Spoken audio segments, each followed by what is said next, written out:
Hello and welcome to the second episode of our podcast, the In Confidence podcast, because we now have a name. We're going to be called In Confidence. Reason being is because ultimately that's what our job is. It's about speaking to people in confidence to keep information confidential, to keep what they say to us private. And that's what we expect. So we thought, what better way to name the podcast to get that point across about ultimately what the job is that we do by naming it something that's kind of a cornerstone of our role, really. So really happy, obviously, Tom joins me again. To start with, before we jump into the main topic, how's your week been, Tom? Yeah, all good. Thanks, Ryan. Welcome everyone. I'm glad that we've finally got our name ready to showcase to everyone listening. I was really looking forward to the podcast recording today. Been making some notes throughout the week about the topic that we're gonna go through. Almost had a bit of a meltdown this morning in terms of the headphones that I was going to use to help record the podcast. Got trapped in the car when I was getting out to go to the gym this morning and broke. So if my sound quality is poor for everyone that's listening, I do apologise, but I'm a pair of headphones down due to my calamities this morning. But anyway, mate, how was your day?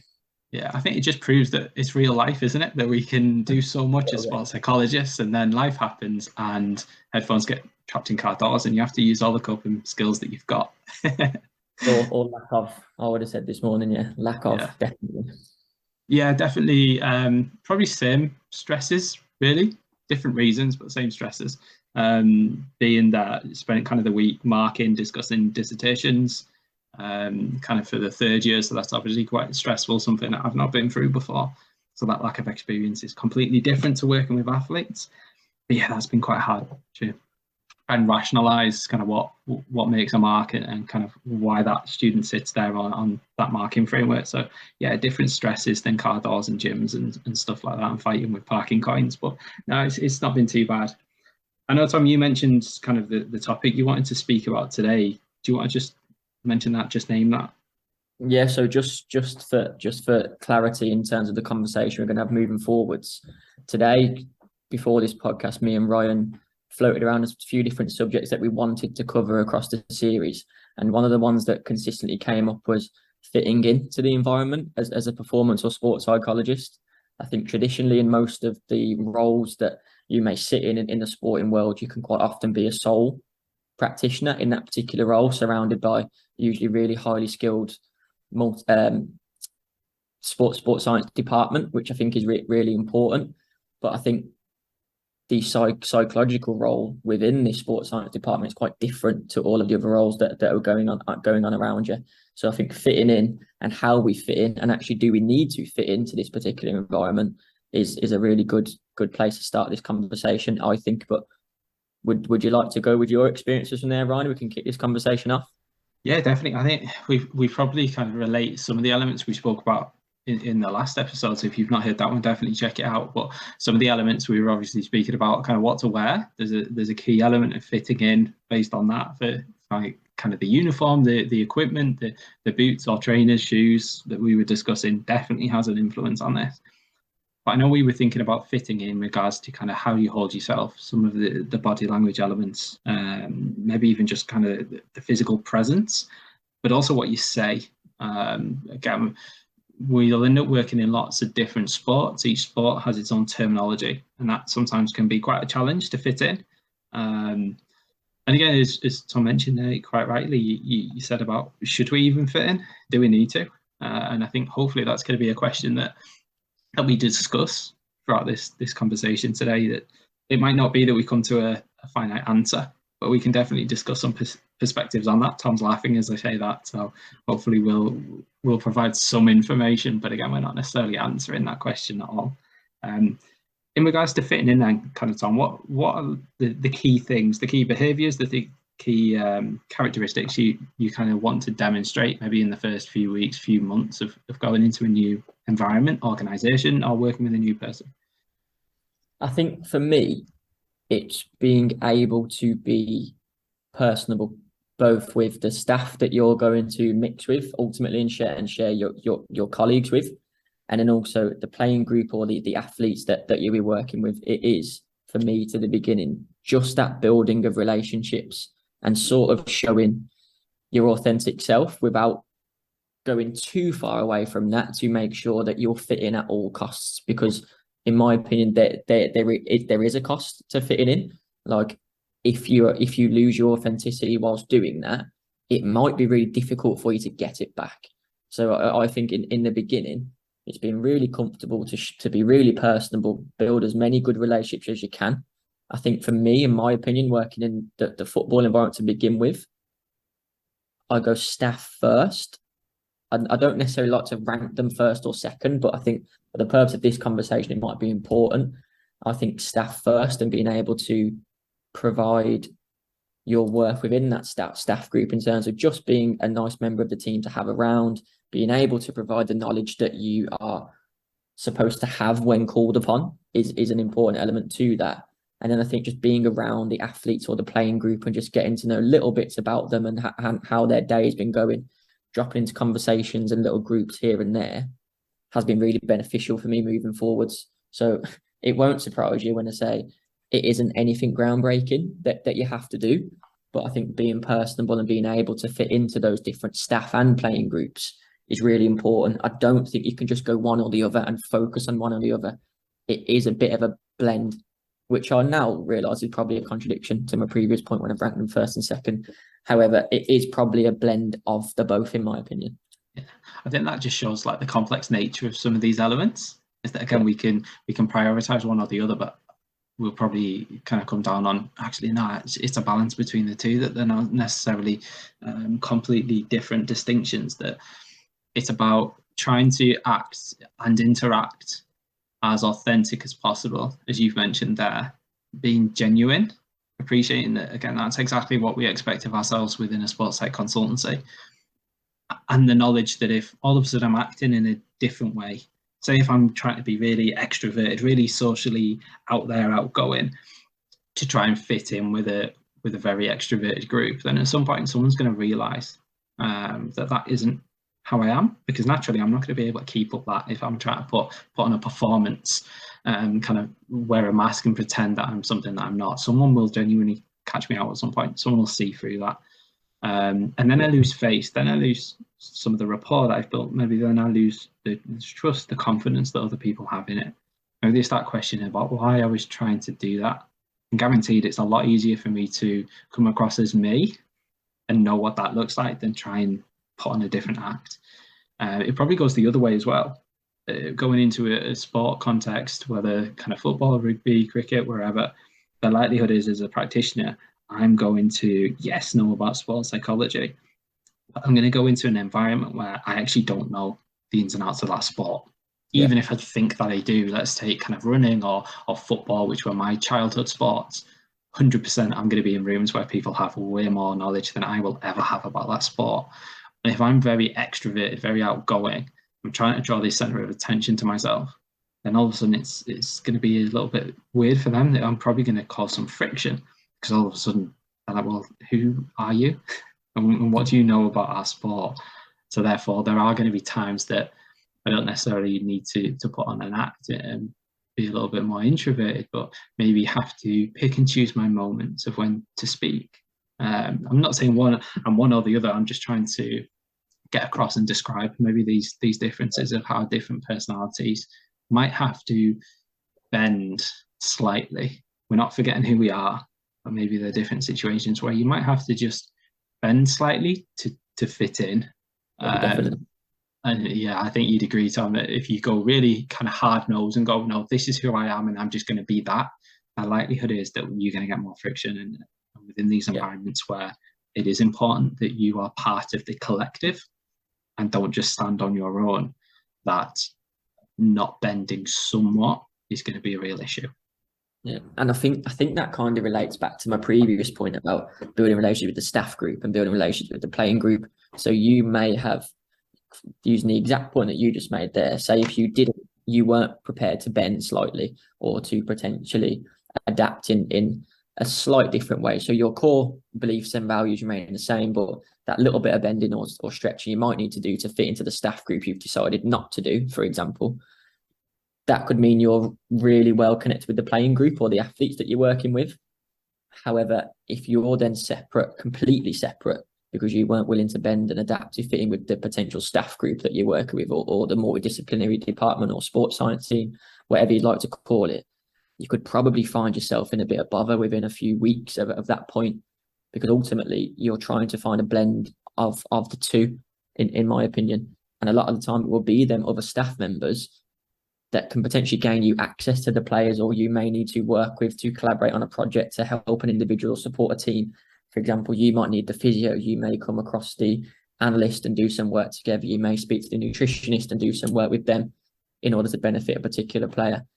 And in order to complement all those other disciplines, there will be times where you need to stretch and bend and adapt in order to work with other people successfully. And just exactly how you said, that doesn't mean you need to lose your core values. You can keep them, change little tiny bits around it to best support the people that are in front of you. And I think if you can consistently come back to that sentence, how am I going to best support the people that are in front of me? You can keep your core values at the core of that, whilst being prepared to add in little bits here and there to do exactly what that sentence just said. Yeah, I think that's a brilliant way of kind of summing up those points mentioned there, Tom. One key bit I'm just thinking of there is, as you're mentioning, was kind of the element of fitting in, building relationships. We know that that's centered on communicating with people and obviously having conversations, having dialogue. Kind of when you're working in your organization as a sports side, what does that communication with coaches look like? Obviously, respecting kind of confidentiality. What is it you're actually speaking to them about? I think for me, it's really important that the psychological elements of the game that we're playing are brought to the training area and the training practices, the different elements that we go through, because I am very aware that you cannot recreate the pressures of a game day. You can try your best, you can put lots of different things in place in terms of different states you can get people in order to try and recreate that pressure, but you can't create the exact same pressure of a game day. So I think for me, it's not trying to be an expert in the area when it comes out to the pitch-based stuff that we like to deliver, because ultimately the coaches or the support staff that you're working with will have some excellent knowledge in that particular area when it comes to the on-pitch stuff. So can I supplement their superb knowledge with my knowledge of the psychological area and come together as a group? Again, it goes back to working with that staff group to provide the players with excellent technical and tactical detail that they're able to get from the coaches, whilst also providing that psychological element that hopefully I've been able to provide through the conversation with the coaches, where we think we can test the playing group in a range of different ways to try and recreate a game day based scenario, so that when they come across it in the future, they'd like to go, actually, we did this in training this many weeks ago. This is how I best use this particular skill to cope, to thrive, to move through these different situations. You'd like to think that it isn't brand new to them on a game day. And I think those conversations and allowing yourself to go, actually, you yourselves are the coaching experts here. So what practice would you like to put together to get out your outcomes? And how can I supplement that and be part of it? I think when often as a practitioner, and I'd hold my hands up and say I did it at the start, when people say we'd like to add a psychological element to the practice, I go, right then, here's my time to take over. And I try to deliver every little bit, going, no, I'm in charge. Like I'll deliver this bit. You've asked for this bit to be delivered, so I'll do it. Whereas actually, I can't put together a coaching session. The coaches are excellent at that. They've got to this far in their roles because of it. So can I use their superb knowledge alongside the physical performance coaching, the outcomes that they want to get on, and just supplement with the psychological knowledge rather than trying to take over? So I think I was definitely guilty of that at the start. And I think actually, ironically, it comes back to fitting in and wanting to be part of that staff team and showing your worth and stuff like that. So yeah, probably I've gone around the houses with that question, but I think it does actually come back to quite a good point. No, it's almost just like listening to you. I'm relating to elements because I'm thinking 100% I did that, and it's probably kind of a rite of passage that a lot of trainees go through, of kind of realizing you're valuable by being there and you do know it, but you don't need to tell everyone kind of the information all of the time. And it's almost this realization that outside of a consultancy, that kind of practitioner-led or client-led still exists. And it's almost like we find that being in around a training ground, even though we're not in a consultancy with maybe kind of one-on-one with an athlete or a coach, we start by being kind of practitioner-led, i.e. I'm the one that knows all about the area and I'm going to tell you guys what to do. And then as we progress, as we kind of develop our experiences, we start realizing, oh, actually, this works a lot better if we appreciate the coach's input, and that we can maybe add some bits around the edge, but they're central to this. And it almost moves to that client-led side of things, even though we're not in a consultancy. So I think that's a really nice distinction you've brought about there. What I'm happy to answer this as well, rather than just firing it at you, Tom, but I'm just thinking kind of how our personalities change when we're doing our job. Say if we're in an organisation all day, we're not working with the sports psych hat on all day. So obviously the conversations are going to change a little bit. And I know this was something that I found a little bit weird as a trainee at first, was, oh yeah, I can't wear a sports psych hat all the time because sometimes we're just eating and having meals and I'm just hanging around with the coaches. And what does that like? How am I supposed to hold myself to fit in? Whilst remembering I'm meant to be this kind of professional that's dealing with kind of the psychological aspects, and I know about confidentiality and all these other ethical issues. Yet the coaches are just having a laugh. Can I join in? Am I allowed to allow that side of my personality to come out? And I know there were conversations that I wrestled with early on, going, how am I meant to be? Because I know what I'm meant to look like as my job. But in this moment, I'm not doing a consultancy, so therefore, can I just be myself? Yeah, I think it's a really valid question. I genuinely do, because it's so easy to go into the role, or so easy to find yourself in that role going, actually, no, this is my job. I'm here to do this. But it comes back to the first point I made about being personable. And I think being able to do that is able to distinguish in the room when, okay, we're having a work conversation. I need to make sure my sports psychology hat is on and I'm able to contribute where called upon. But actually, if people are talking about their weekends and where they took their dog for a walk, by psychological conversation, I don't think that shows the personable element of yourself or yourself as a person. And I think it's such a good question to bring up, because I 100% sat there waiting, thinking, no, I don't speak at this bit because this isn't where I can contribute. So although they talk about what a great weekend they had with their families and taking their dogs for a walk here, I'm not going to say anything because I'm pretty sure that this isn't my job role. So I'll wait till the conversation comes back to football. But that, to me, that doesn't come across as personable.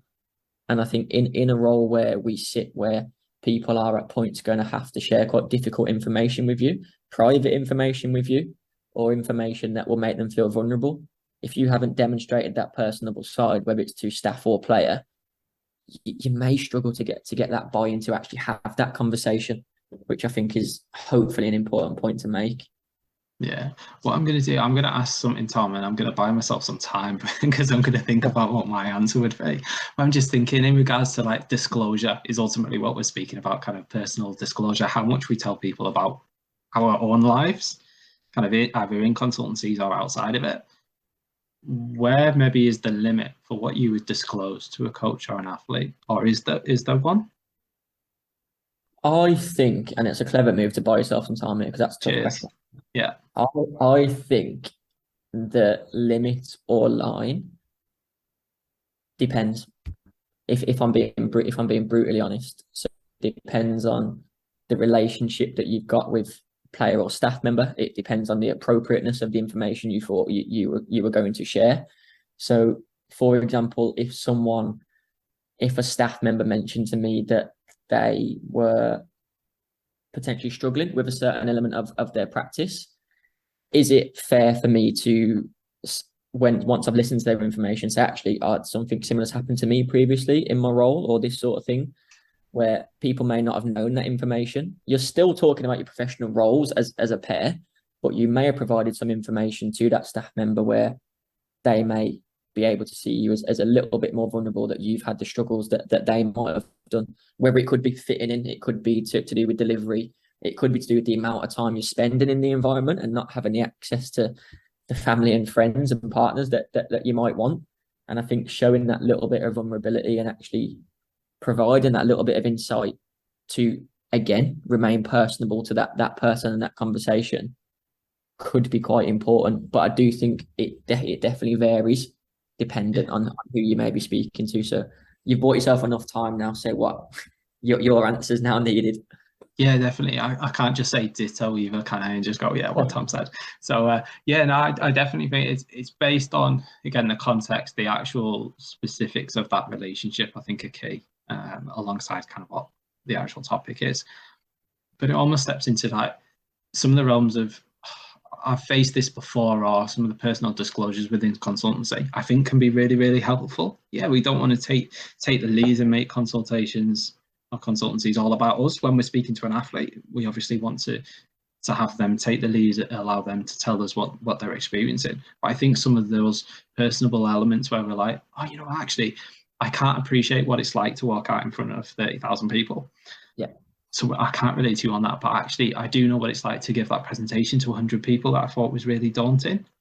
It's different, but I can kind of empathize or understand a little bit. And sometimes that can help other people understand where we're coming from. And I think the other really important note is that being comfortable with, just because you're there in an organization or in the role of the sports psychologist doesn't mean that you aren't allowed to be a little bit emotional or have more stressful days. I think it looks really nice back to kind of asking you about how's your week or day going, where you're like, you know, well, actually it was really, really stressful. And I think that was something when I was training and kind of really new to this as a role. I was like, if I'm the sports psychologist, that means I have to have everything that I've got together, and at no point am I allowed to be stressed or panicking, because ultimately then I'm trying to help people not be that. And if I am, then I'm demonstrating that I'm not very good at my job. And then very quickly went, this isn't sustainable, because I'm trying to deny how I'm feeling. And actually, by being honest, by speaking to coaching staff, it's speaking to those around me and going, you know, actually, I'm having a really, really good day, and this is why.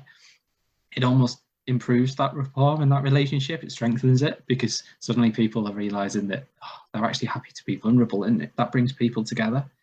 But I know that was something that I wrestled with early on, going, no, I'm the one that has to be really positive all the time, because that's my job. And actually, it actually isn't my job. That's part of my job, but it doesn't mean that I have to be perfect. Yeah, 100%. That's why this conversation is so important, because me and you have never spoken about that. Yet I know, sitting here when you said that, I did that too. Like, so it's just that's why this particular topic and this podcast series is important to do, because we've known each other for what, probably 3 years now. Well, we were saying about COVID, weren't we? And we said kind of COVID was 3 years ago now. So however long we think we've known each other, add the 3 years of COVID. So it's probably kind of 2019, maybe four and a bit years. It's probably around that time frame, yeah. And I didn't know that about yourself, and we've had multiple different conversations around multiple different topics. But yeah, I'm sat here on the other end of the screen going, yeah, 100%, that definitely happened to me. So I would like to think that that's happened to others around as well, or is currently happening to people who are going through the process. And that for me is really important to speak about, to allow those people who've had all these different experiences and know that most of them, or the majority of them, are fine, dependent on the way you're able to navigate it. So no, I think that was a good way to sort of loop that point all together, I think. Yeah, and that probably brings us to a really nice point to end this discussion. Kind of just building on something you mentioned there, Tom, about kind of having these conversations that maybe we don't have, and obviously expands it out for hopefully other people to relate to these things. I mean, it just emphasizes that we're obviously going to put stuff out on social media. We're going to have social media accounts linked to the podcast so that people can interact. When we are putting episodes up, obviously, if people are listening to it, feel free to comment on the post, and if you feel like some of the points we're speaking about really relate to you, we'd love to hear it. If you don't feel comfortable kind of putting them as public comments, just message us directly, because it just reassures us that, one, that it's not just us, two, that are feeling that other people are out there, but hopefully it encourages other people to actually share some of the challenges, some of the situations and experiences that they're facing. I'm going, let's kind of normalize some of these bits, because that was the whole reason why we started doing this, wasn't it, Tom? Just to to make how we feel and what our job is, to normalize some of the challenges that actually it's not a perfect world, and it's not a perfect job role, and by no means do we know everything. We're still going to face different challenges, and if we can just encourage people to have some of the honesty of going, you know, actually, yeah, I'm having a rubbish day and I can speak to people because I don't have to be perfect as a psychologist. Well, brilliant. That kind of brings us the worth of making this kind of worth it from our time and our value perspective. But again, I really appreciate you joining me again, Tom. Like I said, it's the In Confidence podcast. Now that we have a name, we'll have to keep saying it as well. And we're going to be back really shortly. We're hopefully going to try and kind of produce these on a weekly basis to keep up with the content, and we're hoping that obviously people can interact with this. We're going to be back with a new topic, not really sure yet, but we'll kind of figure something out over the next few days, Tom, and we hope to hear from people soon as well. So thank you for joining us. Yeah, cheers everyone, thank you.